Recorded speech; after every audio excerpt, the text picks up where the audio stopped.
प्रसार शिक्षा निदेशालय चौधरी श्रवण कुमार हिमाचल प्रदेश कृषि विश्वविद्यालय पालमपुर द्वारा अगस्त 2023 महीने के पहले पखवाड़े के बारे में किए जाने वाले कृषि एवं पशुपालन कार्य के बारे में आज हम बात करेंगे। प्रसार शिक्षा निदेशालय, जैसा कि आपको पता है, चौधरी श्रवण कुमार हिमाचल प्रदेश कृषि विश्वविद्यालय पालमपुर अगस्त माह के प्रथम पखवाड़े में के मौसम के पूर्वानुमान संबंधित कृषि एवं पशुपालन कार्यों के बारे में निम्नलिखित सलाह देता है जो किसानों के लिए लाभप्रद साबित होगा। सर, अब हम बात करते हैं सब्जी उत्पादन के बारे में। प्रदेश के निचले पर्वतीय क्षेत्र जो है वहाँ पर जड़ वाली सब्जी जैसे मूली है, सलगम है, गाजर है, इनकी बिजाई की जा सकती है। मूली की किस्म जो जापानीज व्हाइट है, चाइनीज पिंक है, या सलजम की पर्पल टॉप व्हाइट ग्लोब है, गाजर की नैनतीज है, पूसा केसर, इनकी बिजाई हम इन सभी जड़ वाली सब्जियों की आपस में लाइन से लाइन की दूरी 25 से 30 सेंटीमीटर रखते हुए इसकी बिजाई करें। पालक की जो किस्म है जैसे पूसा हरित है, ऑल ग्रीन है, या पूसा भारती है, बनर्जी जाइंट है, इनकी बिजाई भी इस समय की जा सकती है। बिजाई के समय 100 क्विंटल गोबर की सली गली जो खाद होती है उसके अतिरिक्त जो है 150 किलोग्राम 12-32-16 मिश्रण खाद जो और साथ में 8 किलोग्राम म्यूरेट ऑफ पोटाश प्रति हेक्टेयर के हिसाब से इन फसलों को बिजाई करने से पहले डालें। मध्यवर्ती पर्वतीय क्षेत्र जो है, जहां पर निचले पर्वतीय क्षेत्र से लगता हुआ एरिया, वहां पर फूल गोभी की जो अगेती तैयार पौधे उनकी रोपाई की जा सकती है और इन्हें 60 सेंटीमीटर लाइन से लाइन और 45 सेंटीमीटर पौधे से पौधे की दूरी रखते हुए, और साथ में रोपाई से पहले 250 क्विंटल कम गोबर की खाद, इसके अतिरिक्त 250 किलोग्राम के करीब जो है 12-32-16 और 54 किलोग्राम से 60 किलोग्राम म्यूरेट ऑफ पोटाश प्रति हेक्टेयर के हिसाब से अंतिम जुताई के समय मिला दें। नाइट्रोजन की जो मात्रा है, अगर आप यूरिया डालना चाहते हैं तो नाइट्रोजन की 1/3 मात्रा आप खेत की तैयारी के समय डालें।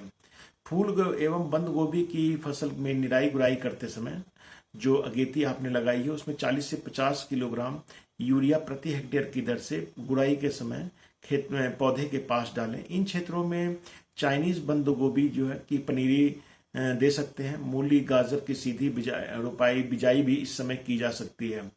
प्रदेश के ऊंचे पर्वतीय क्षेत्रों में जहां पर ठंड ज्यादा पड़ती है उन वहां पर फूल गोभी, ब्रोकली, लेट्यूस और लाल बंद गोभी, रेड कैबेज जिसको हम कहते हैं, उसमें भी निराई गुड़ाई की जा सकती है और निराई गुड़ाई करते समय 40 से 50 या 60 किलोग्राम यूरिया प्रति हेक्टेयर के अनुसार खेत में छट्टा न लगा करके इसे पौधे के समीप ही डालें। हम बात करेंगे फसल संरक्षण के बारे में। फसल संरक्षण के बारे में धान का में इस समय धान की फसल लोगों ने पिछले महीने लगा दी है। उसमें झुलसा रोग की रोकथाम के लिए बीम एक फंजीसाइड आती है, उसका 18 ग्राम 30 लीटर पानी में डालकर या बेविस्टीन 1 ग्राम प्रति लीटर के हिसाब से इसका छिड़काव जो है रोग का जो लक्षण है, इसमें पत्ते जलने लगते हैं, दिखाई दे उस समय करें। धान में ही पत्ता लपेटने वाली सुंडी होती है, हिस्पा कीट आदि है, उसके नियंत्रण के लिए क्लोरोपाइरीफॉस 2.5 ml प्रति लीटर पानी में मिलाकर छिड़काव करें और आवश्यकता अगर हो तो 15 दिन के अंतराल पर इसका दूसरा छिड़काव की जा सकता है। मक्का में तना सड़न रोग लग जाता है और इस समय ब्लीचिंग पाउडर करीब 16 से 18 किलोग्राम प्रति हेक्टेयर की दर से मिट्टी में मिलाएं। जो जल निकासी, अगर वर्षा अधिक हो रही है तो जल निकासी का पूरा प्रबंध करें। तिल और मांस के में बालों वाली सुंडियां, जिसको हम हेयरी कैटरपिलर कहते हैं, सुंडियां बहुत तेजी से हानि पहुंचाती है और ये पत्तों को खा जाती है। इसके लिए क्विनल फॉस आती है, 1 ml प्रति लीटर पानी में डाल करके इसका छिड़काव करें। छिड़काव करते समय स्टिकर का प्रयोग अवश्य करें ताकि जो दवा का असर है वो अधिक दिन तक रहे। टमाटर, बैंगन और शिमला मिर्च की फसल जिन्होंने लगाई हुई है उस समय बरसात के दिनों में पत्ता धब्बा रोग, फल सड़न रोग आदि का प्रकोप हो जाता है। इसके रोकथाम के लिए रेडोमिल दवाई आती है, 2 से 2.5 ग्राम प्रति लीटर पानी में मिलाकर इसका छिड़काव करें। बैंगन में फल छेदक कीट का जो नियंत्रण है, जो उसका कंट्रोल है, उसको नियंत्रण करने के लिए कार्बोरिल 2 ग्राम प्रति लीटर के हिसाब से छिड़काव किया जा सकता है। टमाटर तथा बैंगन के खेतों में भी यौन गंध ट्रैप जो है 25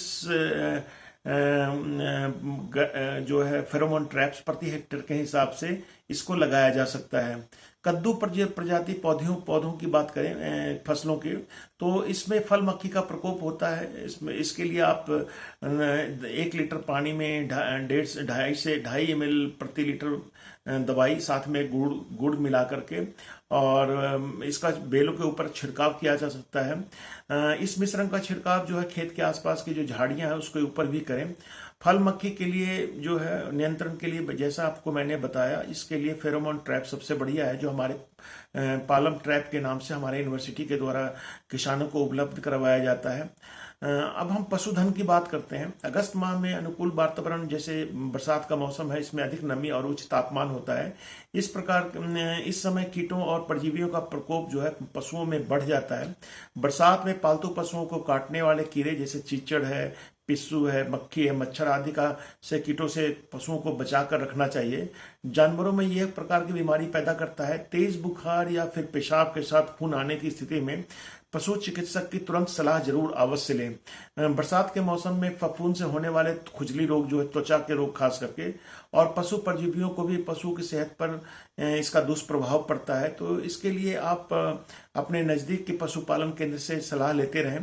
कीटों तथा परजीवियों को रोकथाम के लिए यह ध्यान रखें कि जो जहां पशु बांधते हैं वह साफ सुथरा होना चाहिए और वहां सूखा होना चाहिए, नमी नहीं होनी चाहिए। पशुओं के गोबर को उचित स्थान पर फेंकें और पशुओं के गोबर की भी जांच कराते रहें, ताकि पशु चिकित्सक की सलाह लेते रहें कि कौन से कीड़े मारने वाली दवाई पशुओं को खिलानी है।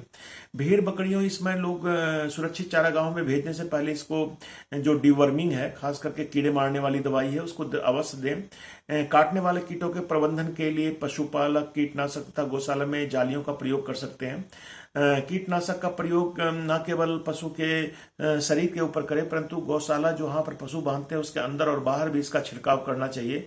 इसके अलावा पशुओं में गला घोटू, लंगड़ा बुखार और खुरपका मुंहपका रोग जो है, इसका टीकाकरण अवश्य पशु चिकित्सक के परामर्श से करें। दूध देने वाले पशुओं को थैलेला रोग से बचाने के लिए भी उन्हें सूखी जगह पर बांधें और दूध निकालने से पहले थनों को अच्छी तरह से अवश्य साफ करें। पशुओं में गर्माने के जो गर्म हो जाती है उस समय उसके लक्षण का सुबह शाम ध्यान रखें। इस समय यह लक्षण का ध्यान रखना आवश्यक हो जाता है। पशुओं को के ब्याने से पहले 2 महीने पहले इसमें दूध लेना बंद कर दें, परंतु 2 किलोग्राम प्रतिदिन की दर से संतुलित दाना मिश्रण अवश्य देते रहें। कंसंट्रेट देना बहुत जरूरी है।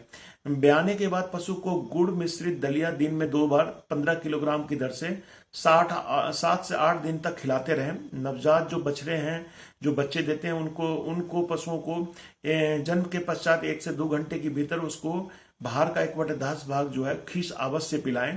प्रत्येक पशु को प्रतिदिन 40 से 50 किलोग्राम हरा चारा, 40 ग्राम खनिज लवण मिश्रण अवश्य खिलाएं। हरे घास की उपलब्धता कम होने की स्थिति में दाना मिश्रण की मात्रा को बढ़ा दें। पशुओं को सूखा रखें, कीचड़ में ना बैठाएं और परजीवियों से बचाने के लिए पशु चिकित्सक की सलाह लेते रहें।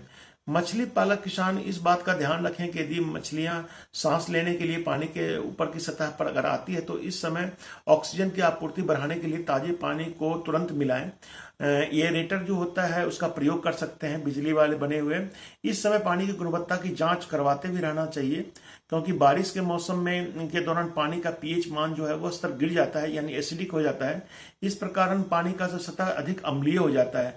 इस स्थिति में पानी की निकासी और ताजे पानी की प्रचुर मात्रा में को डालना बहुत आवश्यक हो जाता है। मुर्गी के घरों में डीप लीटर को दूसरे तीसरे दिन पलट दें, क्योंकि ताकि बीमारी ना फैले। फफूंद लगी वर्षा या भीगी खुराक मुर्गियों को नहीं खिलाना चाहिए। कृषि से संबंधित जितने भी किसान हैं इस बात का ध्यान अवश्य रखें कि अपने आसपास के कृषि विज्ञान केंद्र से वो संपर्क बना के रखें, और खास करके जो हमारे अगर एटिक सूचना केंद्र जो कृषि विश्वविद्यालय में है उससे भी संपर्क कर सकते हैं। तो किसान भाइयों, ये जो मैंने अभी आपको बात बताई है, ये हमारे अगस्त के प्रथम पखवाड़े के बारे में किसान और पशुपालकों के लिए दिशा निर्देश हैं। मौसम के पूर्वानुमान को देखते हुए इसका पालन करें। धन्यवाद किसान भाइयों।